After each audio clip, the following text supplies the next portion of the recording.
I've been riding around with 3.5 inches of lift on factory track bars for the past 6 months, so it's time to install these adjustables. I have yet to see a complete rear track bar replacement video for the ZJ model Grand Cherokee, so here it is.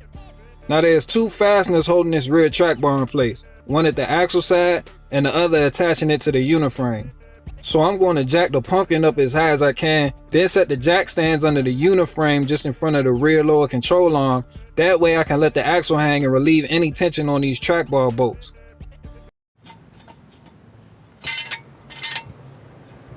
I left the jack under the diff with an extra set of jack stands under the control arm for added security. The rear passenger tire has to come off so you can reach the bolt on the frame side.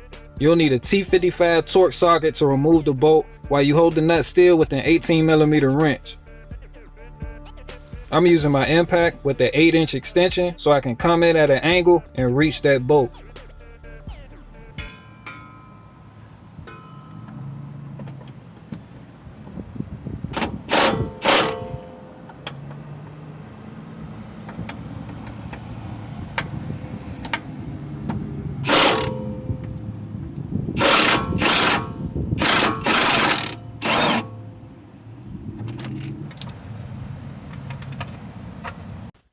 If the bolt doesn't want to come out, then use a pry bar.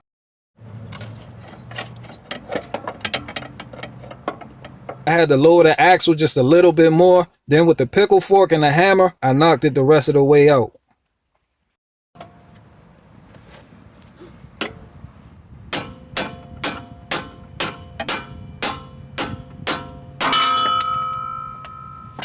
Then I used a pry bar to remove it from the bracket. The bolt on the axle side threads into a nut that's tack welded to the inside of the bracket, so you don't have to worry about keeping anything from turning.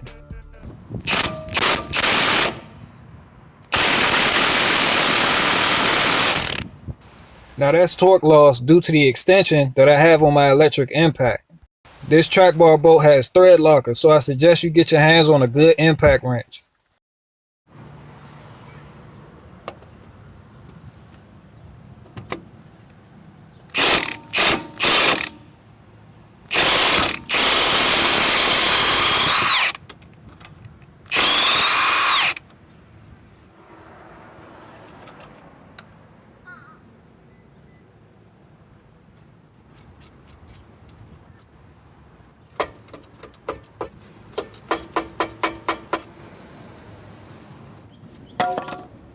Nothing really wrong with this factory track bar, it's just too short for my lifted Jeep and it was kicking my rear axle out towards the passenger side.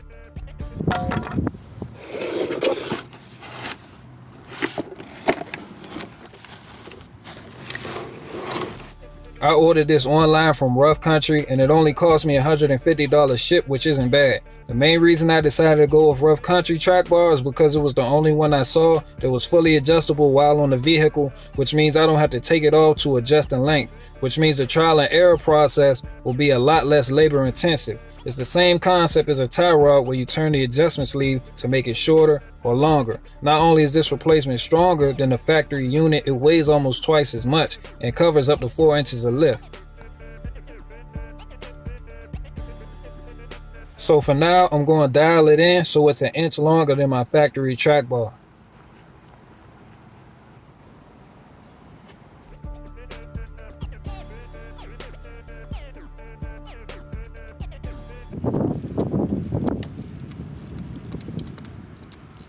Important, the end that goes to the axle has a flat top. You want to make sure this points upwards.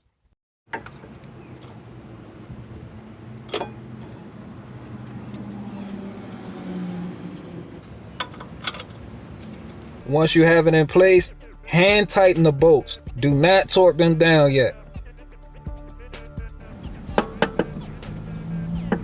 I shortened the track bar about 1/4 inch to make it fit.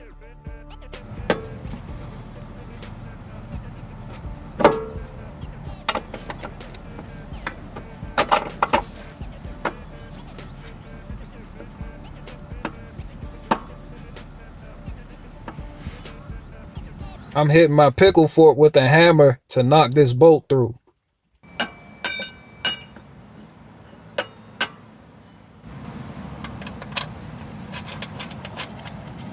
I angled the clamps on the adjustment sleeve so they wouldn't interfere with the diff cover or the gas tank in any extreme circumstances, then tighten them down.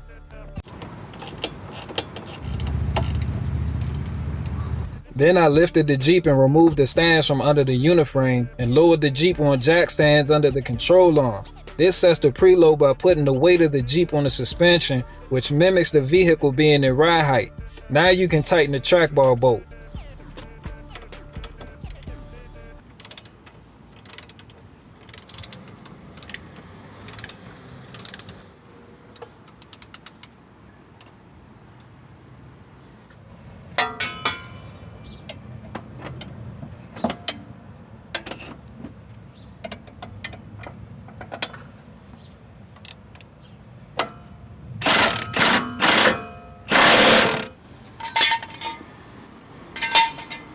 Here's a behind the axle view of the new rear track bar. Due to its larger diameter, I'm having clearance issues with my exhaust pipe, but that's a problem easily fixed. 96 was the last year for Grand Cherokees with external fuel filters, so if you have one, try to replace these at least once a year. So when you go to remove the track bar bolt on the axle side, there's a chance you might break the tack wheels holding this nut to the bracket, and if that happens, the bolt will just spin on you. So you'll need a crow's foot wrench with a 4-inch extension to hold the nut still while you break it loose. If that doesn't work, then remove this upper control arm so you can get a socket on it.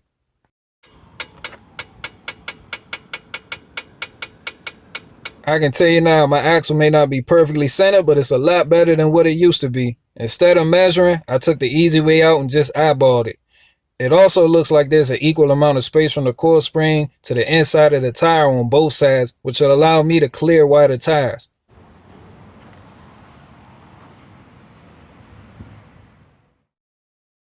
There hasn't been any strange noises or clunks, and it feels good. After a couple hundred miles, I'm going to check and retighten the fasteners.